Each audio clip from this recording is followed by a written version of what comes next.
welcome to Sunday School this morning. Here's a little clue for Jenny about what our story's about today. See if she might have an idea of what might be happening. Oh, a frog? Let me think and see. No, I don't know. No? Okay, well, frogs play a big part in our story today. And I've got the word frog written on here, and this is also a big part of our story today. So we've got the letters that spell out frog, and we're going to have a word to link with each letter. So F is for fully, R is for rely, O is for on, and G is for God. So fully rely on God. Okay?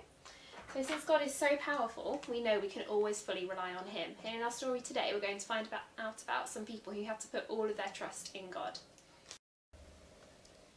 God to the rescue. Joseph and his brothers grew old and died, but their children's children stayed on in Egypt, where they became a very large family. Later on, a new king began to rule, but this Pharaoh didn't remember Joseph, and he didn't like God's people. He made them into his slaves and beat them and made them work harder and harder. God's people cried out to God to rescue them, and God heard them. He remembered his promise to Abraham. He would look after his people. He would find a way to set them free. One day, Moses was looking after sheep when something caught his eye. A bush was behaving very oddly. It was flickering with flames, but its leaves weren't burning up. He took a closer look. "Moses," boomed a big voice. Moses leapt back. The bush was talking to him. "I have heard my people's cries," God said. "I have seen their tears. So I have come down to rescue them. Go to Pharaoh and tell him to let my people go free." Moses was afraid, but God said, "I will be with you." So Moses went to Pharaoh. "Pharaoh," Moses began, "God says—" "God?" said Pharaoh. "Never heard of him." Moses kept going. "God says, let his people go free." "Why should I?" Pharaoh said. "Don't want to. Won't." So he didn't. So God gave Pharaoh 10 warnings, called plagues. First, God turned the river Nile into blood. No one could drink the water. But still, Pharaoh would not let them go. So God made frogs come hopping and leaping and jumping. In your bed, frogs. In your hair, frogs. In your soup, frogs. All over everywhere, frogs. "Make them go away," Pharaoh screamed. "Then your people can go." So God took the frogs away. But Pharaoh changed his mind. "You can't go," he said. Then God sent zillions of gnats, but still Pharaoh said no. So then God sent swarms of flies, flies buzzing in your eyes, flies. After that, sickness and horrible boils, huge hailstones, a storm of locusts, and then darkness when it should have been day, and it seemed the whole world, creation and everything, was coming undone, falling back into darkness and emptiness and nothingness. But each time Pharaoh said, "Make it stop and then I'll let them go." And each time when God made it stop, Pharaoh changed his mind and said, "Actually, no, you can't go." Finally, Moses warned Pharaoh, "Obey God or he'll have to send the worst thing of all." But Pharaoh just laughed. So, as we saw in our story, God showed how powerful he was by sending plagues on the Egyptians when Pharaoh wouldn't let them go. Let's see if you can remember what plagues there were. Hope you can see our pictures. There's the first one. Do you know what that one was? That God turned the rivers to blood. Yuck. Second one. I like this one. I didn't draw these, by the way. I can't claim that. Second plague was, plague of frogs. Frogs everywhere.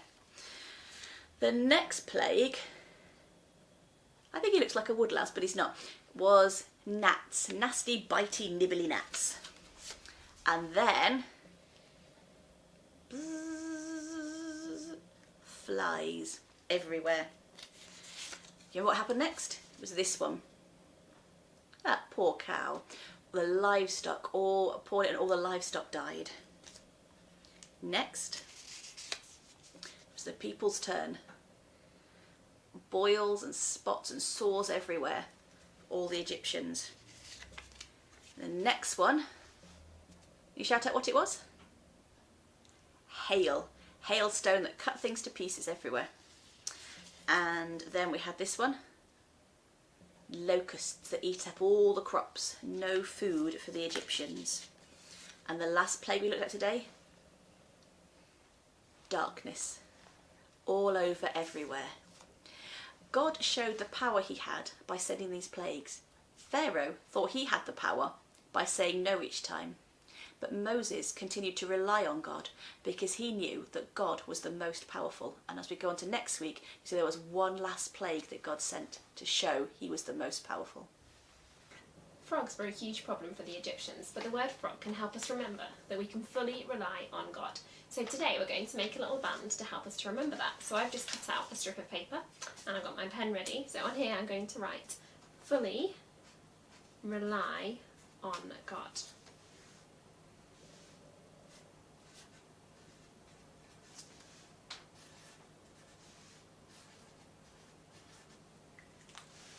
We've seen today just how powerful God is, and we know that we can fully rely on him. In our story today, we saw that God is so powerful that he could send all of those plagues and he could rescue people from Egypt.